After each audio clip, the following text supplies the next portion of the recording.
Student permutation का 2023 का question. इस क्वेश्चन में गिवन करना है the number of words find out करना है विद और without meaning which can be made using the letter of the word mathematics in which C and S do not come together। बेटा C और S इकट्ठे नहीं आएंगे। 6 इस given है जो उसका आंसर 6 फैक्टोरियल इंटू के हमें फाइंड आउट करना है। तो सबसे पहले अगर नॉट अकर टुगेदर करना है तो हमें करना है total term minus together.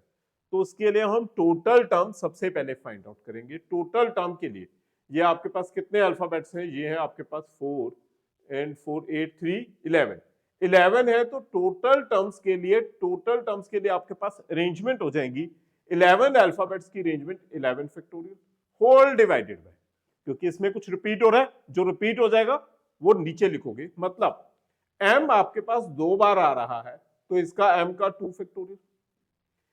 Second a भी 2 बार आएगा, a का भी 2 फैक्टोरियल क्योंकि 2 बार रिपीटेड टर्म है। इसके बाद t भी आपके पास 2 बार आएगा तो t का भी 2 फैक्टोरियल। तो 11 factorial upon 2 factorial into 2 factorial total case होगी। And C and S do not come together, ये हो गया टोटल केस आपके पास।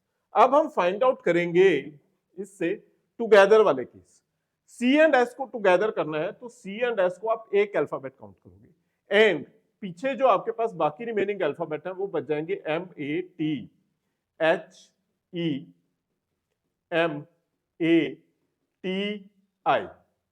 C एंड S को एक काउंट करोगे तो आपके पास अल्फाबेट होंगे 1 2 3 4 5 6 7 8 9 10 10 अल्फाबेट्स। ये 10 अल्फाबेट्स के लिए अरेंजमेंट, मतलब ये टुगेदर वाला केस कर रहा हूं मैं, टुगेदर वाला केस 10 अल्फाबेट्स की अरेंजमेंट 10 फैक्टोरियल, 10 अल्फाबेट्स की अरेंजमेंट 10 फैक्टोरियल इनटू इस C एंड S की अरेंजमेंट, C एंड S की अरेंजमेंट 2 फैक्टोरियल। अब इसमें कुछ रिपीट भी हो रहा है बेटा। रिपीट क्या है? वही m 2 बार, a 2 बार तो उसका भी 2 फैक्टोरियल एंड t भी 2 बार, इसका भी 2 फैक्टोरियल। क्लियर है?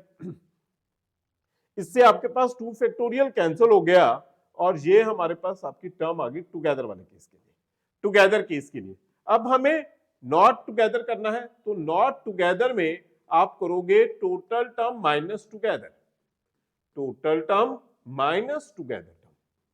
टोटल में से टुगेदर टर्म को सब्ट्रैक्ट करोगे तो नॉट टुगेदर वाला केस आ जाएगा। टोटल टर्म है हमारे पास 11 factorial upon 2 factorial into 2 factorial into 2 factorial minus 10 factorial upon 2 factorial into 2 factorial. Clear है टर्म? ये केस आ जाएगा। ये हमारा आंसर है बट हमें इस फॉर्म में लेके जाना है 6 फैक्टोरियल इंटू के। सबसे पहले अगर मैं जो ऊपर 11 फैक्टोरियल है इसे 11 इंटू 10 फैक्टोरियल लिख दो।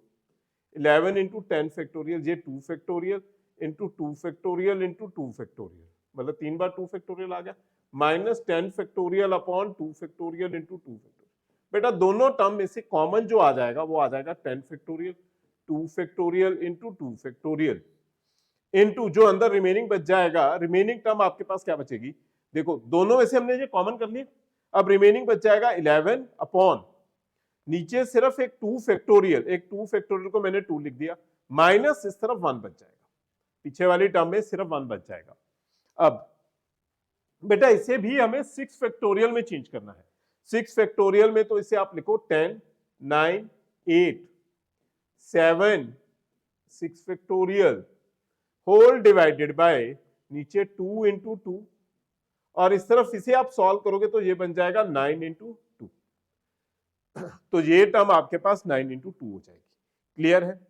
तो हमें 6 फैक्टोरियल इंटू टर्म लिखे आनी है। तो आपके पास ये जो टर्म है सिर्फ ये कैंसिल हो जाएगा, 2 2 एंड 8 कैंसिल हो जाएगा, जो रिमेनिंग आपके पास बच जाएगा वो आपके पास आ जाएगा 81 इंटू 7 हो जाएगा 567, मतलब ये आ जाएगा 5670 इंटू के 6 फैक्टोरियल इंटू 6 फैक्टोरियल। तो इससे आप कंपेयर करोगे तो 6 फैक्टोरियल के साथ के है तो ये वाली वैल्यू आपके पास के आ गई। तो हमारे पास के का आंसर ऑप्शन ए हो गया है। ऑप्शन ए फाइनल आंसर है। Thank you student.